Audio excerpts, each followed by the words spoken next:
It's interesting that sometimes people say, well, you know, that there's things like Parkinson's and diabetes. Why is cancer somehow worse than those things? What would you say? I think it's a really tricky one, because every diagnosis carries a personal trauma. Mm, I think the cancer diagnosis is so significant because it brings with it this possibly lifelong uncertainty. You know, you've been given this devastating news, you're treated for it, and then people can't be given a guarantee that it won't come back again. And I think that's a big psychological challenge, to live with that uncertainty.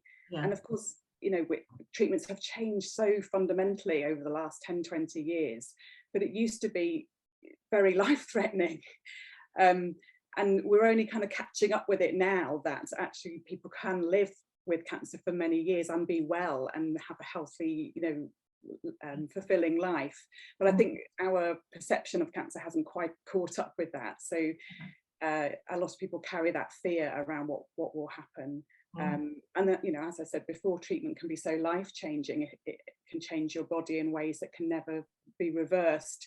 And you have to live with maybe some sort of significant change to your body. So it's tricky, and I wouldn't want to compare and say someone's other diagnosis was any less significant, because I think comparison's a dangerous game, really. We can always find someone in a better situation, and we can always find someone in a worse situation, but it doesn't change our own situation. What we have to deal with is what we have to deal with. I think the other tricky thing about cancer is everyone has a story.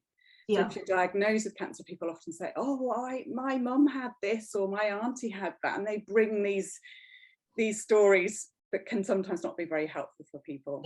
And make comparisons which are equally not very helpful, you know. Yeah. So if I know someone who had this situation or impact, then it must apply to you as well, which is, as you say, not very helpful.